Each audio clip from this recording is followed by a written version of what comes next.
ਆਪਣੇ ਵਿਦੇਸ਼ੀ ਦੋਸਤਾਂ ਨਾਲ ਗੁਰਦਾਸਪੁਰ ਪਹੁੰਚੀ ਸਾਬਕਾ ਮੈਂਬਰ ਪਾਰਲੀਮੈਂਟ ਅਤੇ ਮਰਹੂਮ ਅਭਿਨੇਤਾ ਵਿਨੋਦ ਖੰਨਾ ਦੀ ਪਤਨੀ ਕਵਿਤਾ ਖੰਨਾ ਪੰਜਾਬ ਦੇ ਨੌਜਵਾਨਾਂ ਵਿੱਚ ਲਗਾਤਾਰ ਵੱਧਦੇ ਜਾ ਰਹੇ ਨਸ਼ੇ ਦੇ ਪ੍ਰਚਲਨ ਬਾਰੇ ਚਿੰਤਾ ਜ਼ਾਹਿਰ ਕੀਤੀ ਅਤੇ ਕਿਹਾ ਕਿ ਪੰਜਾਬ ਦੇ 60% ਨੌਜਵਾਨ ਅਤੇ ਬੱਚੇ ਨਸ਼ੇ ਦੇ ਆਦੀ ਹੋ ਚੁੱਕੇ ਹਨ, ਜੋ ਕਿ ਇੱਕ ਵੱਡੀ ਚਿੰਤਾ ਦਾ ਵਿਸ਼ਾ ਹੈ। ਉਹਨਾਂ ਕਿਹਾ ਕਿ ਨੌਜਵਾਨ ਪੀੜ੍ਹੀ ਨੂੰ ਨਸ਼ਿਆਂ ਤੋਂ ਬਚਾਉਣ ਦੇ ਲਈ ਕਵਿਤਾ ਵਿਨੋਦ ਖੰਨਾ ਫਾਊਂਡੇਸ਼ਨ ਗੁਰਦਾਸਪੁਰ ਹਲਕੇ ਦੇ ਨੌਜਵਾਨਾਂ ਨੂੰ ਪਿੰਡ-ਪਿੰਡ ਜਾ ਕੇ ਖੇਡਾਂ ਨਾਲ जोड़न दे लई काम कर रही है और जल्द ही उन्हां वल्लों लीग टूर्नामेंट भी करवाया जाएगा। तो हम पूरे हलके में घूमे हैं।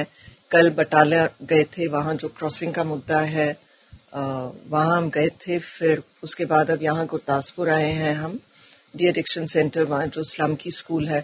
कल हमारा एक लीग टूर्नामेंट था जो शायद किसी को पता नहीं, क्योंकि हम ये काम कर रहे थे, मीडिया में अभी तक दिया नहीं है, तो पहली बार मैं दे रही हूँ कि एक तो ये डी एडिक्शन सेंटर है जहां जब लोग नशा शुरू करते हैं तब उनको यहाँ नशा छुड़वाने के लिए लाया जाता है।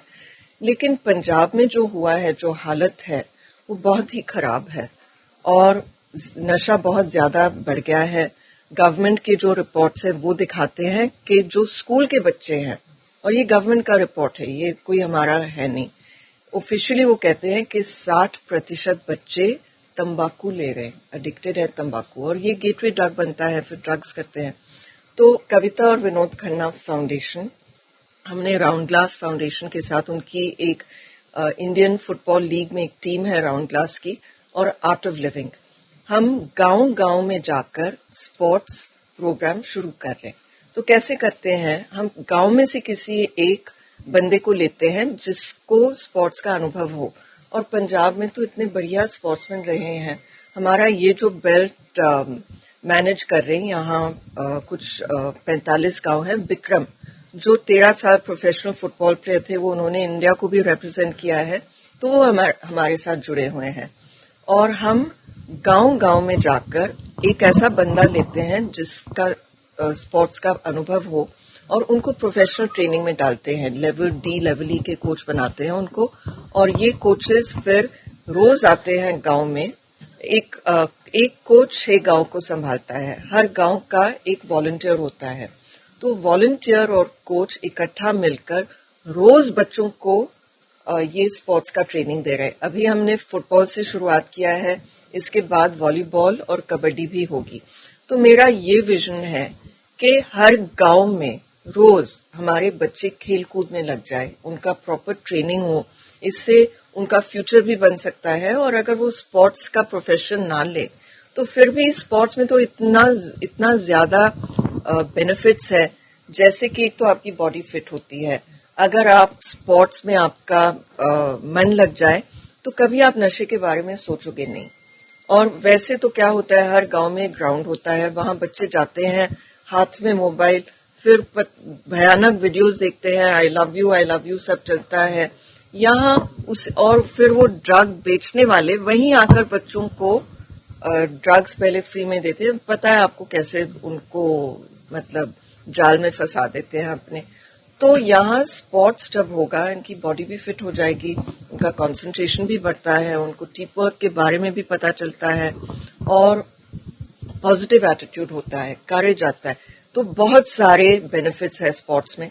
हम ये उद्देश्य से कर रहे हैं कि वो सारे बेनिफिट्स उनको मिले, लेकिन सबसे ज्यादा अहमियत ये रखता है मेरे लिए कि ये हमारे बच्चे बिल्कुल ड्रग्स में ना जाए। तो इसके साथ एक तो हम ये डी एडिक्शन का काम कर रहे हैं, यहाँ डी एडिक्शन सेंटर्स को भी सपोर्ट कर रहे हैं।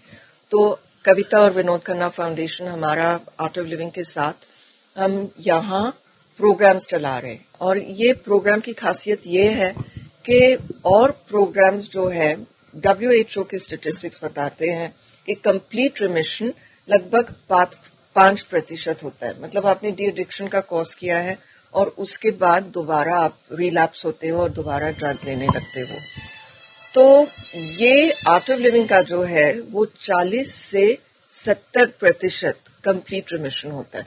तो हमारे फाउंडेशन की तरफ से, कविता एंड विनोद खन्ना फाउंडेशन की तरफ से हम ये स्पॉन्सर कर रहे हैं। हमने यहाँ रेड क्रॉस में किया है और मुझे अब लगता है कि 20 तारीख के बाद दोबारा यहाँ कोर्स होगा। जिस तरह तो स्पोर्ट्स बारे नौजवानों को प्रेरित कर रहे हो कि स्पोर्ट्स वाल जाना चाहिए, लगता नहीं कि सब तो बड़ी कमी जी है कितने कितने नौकरियां जी नहीं मिल रही हैं, बेरोजगारी।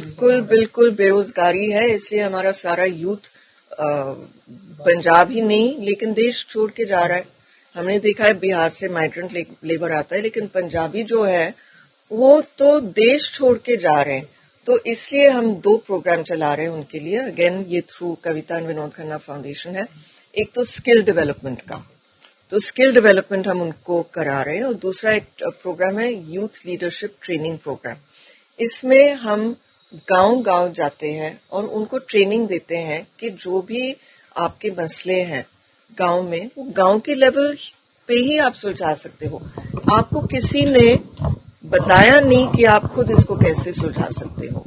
ये सब की मैंने देखा है। अब 26 साल से मैं गुरदासपुर में हूँ। विनोद जी पहला इलेक्शन जो लड़े हैं वो 1998 में था। 26 साल हो गए आप। तो वहाँ हर चीज के लिए एमपी के पास आओ, एमएलए के पास आओ, इसके लिए पैसे दो, उसके लिए पैसे दो। एमपी हर जगह नहीं पहुंच सकता। तो जब हम आपको ही ट्रेनिंग देंगे कि कैसे, जैसे मैं आपको एक उदाहरण देती हूँ। धार ब्लॉक में बारिश तो अच्छे से आती है, पहाड़ी इलाका है, लेकिन वहां पानी की कमी है। तो वो कहते हैं कि कुछ करो, पाइप चढ़ाओ, ये करो, वो करो, वाटर सप्लाई का सिस्टम बनाओ। लेकिन हम वायरटीपी का यूथ लीडरशिप ट्रेनिंग प्रोग्राम जब वहां करेंगे तो वहां के बच्चों को ही, जो यूथ है, उनको सिखाएंगे कि देखो ये जब बारिश आती है, आप अगर चेक डैम ऐसे बना दो, बड़ा आसान है। गांव के लिए कुछ दिनों का काम है कि वहां चेक डैम बनाओ, वहां वो पानी की रुकता है, फिर एकदम से धो धो करके पहाड़ियों से नीचे नहीं जाता है, वो वहां रुकता है। जब वो रुकता है तो वो जमीन में जाता है। और पानी तो हम जानते हैं, कुएं से पानी तो जमीन से ही लेते हैं, बिल्कुल साफ पानी होता है, वो फ्रेश पानी होता है। तो इस तरह से कई मुद्दे हैं, ऐसा नहीं कि सिर्फ ये ट्रेनिंग देते। जो भी आपके गांव में जरूरत हो उसकी हम आपको ट्रेनिंग देते हैं। तो ये हमारा ओवरऑल ओवरव्यू है फाउंडेशन का।